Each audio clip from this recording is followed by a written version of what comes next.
Sports is allowing us and it's exposing our eyes and ears to complete bias. Now, what do we do about it?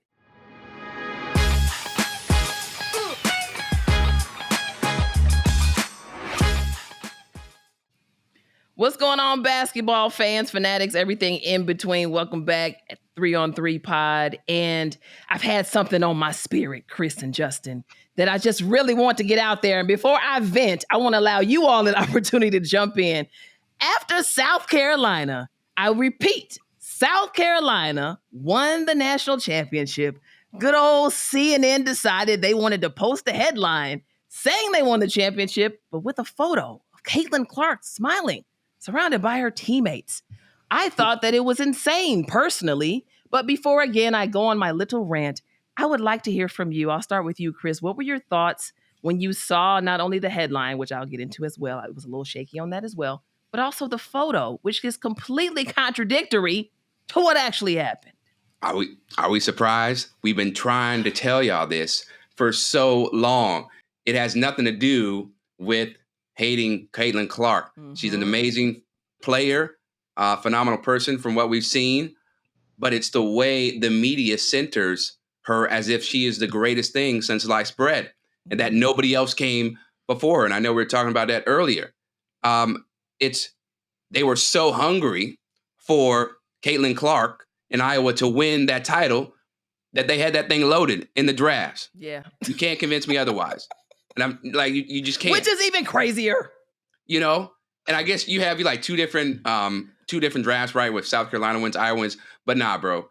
Whoever was on that editorial team, social media team, putting that up, do better. Fire them today. Quit. Be a John Calipari. Just go away and go somewhere else and try again. Nah, for real. Because it's sick just of it. They went undefeated. It wasn't like, they were a struggling South Carolina team that hit their stride late. They went undefeated. Yes. With 5 new starters, and you put a photo of Caitlin and her teams in victory. Looking like they won. Exactly. A fool. Misinformation. False news. False prophets, right? All that. So, yeah. I don't know about you, Justin, but, yeah, I was ready to go off then. Man, you said it best. We shouldn't be surprised. We know what the picture should have been. Among many things. The first was Dawn doing like this with all of the confetti with her hands raised out. That was a phenomenal photo. Mm-hmm. But if you really wanted to get Caitlin in there, you should have put Raven Johnson because she locked her up, like straight up. Booyah. I apologize to you, Raven. We did not give you your flowers. At least I didn't shout you out personally. That storyline in itself was phenomenal. Yeah. She spoke about the revenge tour is over. It's now time for the repeat tour.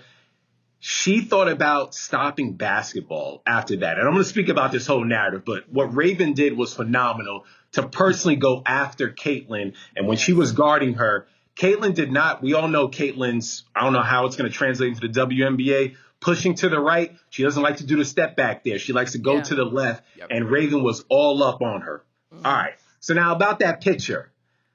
I am upset, but I am not surprised. I'll start off first with the upset.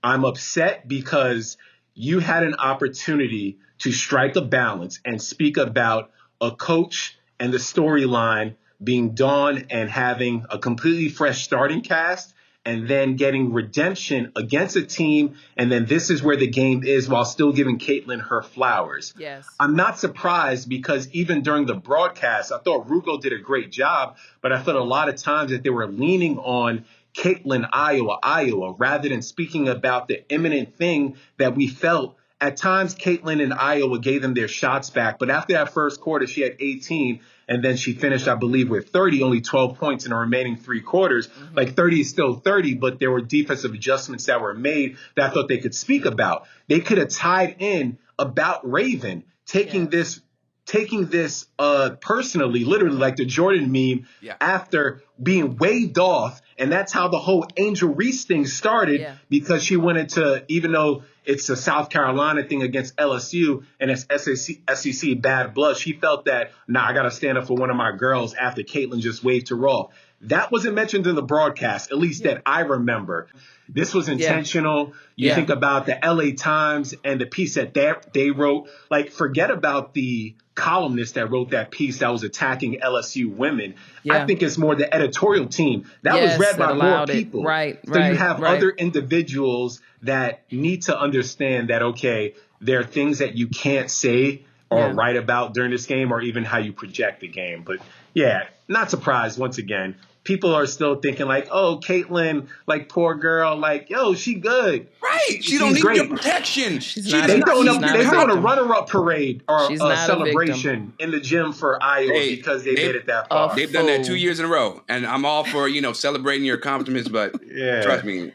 Shout out to the great Vivian Stringer. Iowa's always a great program. Correct. Exactly. Correct. Since we're talking, guys, as a Black woman, I'm exhausted. Hey, drop those bars. We've been waiting for your take. I am exhausted. And it's interesting, Justin, that you mentioned the LA Times article.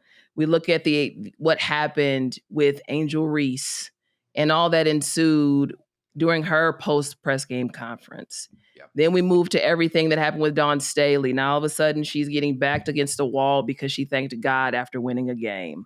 The list goes on and on. We're watching her get asked very tough questions that she has to be very politically correct in answering, or we're risking again an onslaught of media attention that the team doesn't need. So as excited as I have been this entire tournament, I've also been extremely triggered and frustrated. So watching the media coverage, and I'm not going to mention any broadcast channels because I'm not trying to be petty or be offensive, but I looked at, we're about a minute out from, we knew South Carolina was going to win. And so I'm looking at the ticker on the side, and it's this whole overlay of all Caitlin Clark's accomplishments. It wasn't even balanced out by the historic run that we've all talked about that Dawn Staley has had, the undefeated season. There was no balance. And so again, to you all's point, I understand that Caitlin Clark is the face of women's collegiate basketball at this time. That's fine.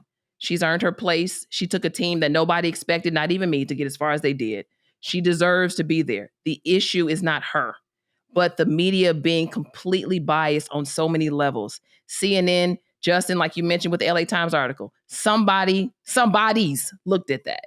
Yep. And so my other thing is, even if you have diversity in these newsrooms, how powerful is that diversity? Are people still being silenced that represent diversity in these spaces? Because if that's the case, it's not diversity. How does this happen? There's no way, I'm sorry, as a Black sports reporter, I'm looking at that in a newsroom and saying, oh yeah, other people had to be flustered by that. But there's a level of silencing that's even happening, and it's looking like DEI, but it's really not. So not being surprised is also upsetting because we should be. So then the question becomes, sports is allowing us and it's exposing our eyes and ears to complete bias.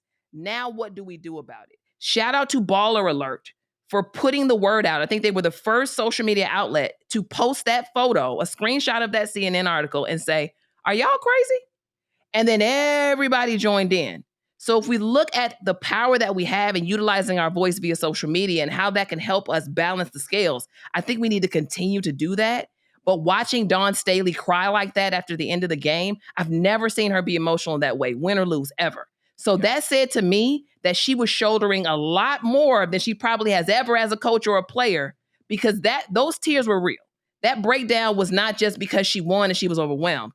I believe it was also because, man, this is heavy. This was heavy. I'm tired. I'm glad we won. You're watching an agenda try to play out in front of your face, despite how great of a coach you are, despite how great your team is playing. We all saw it.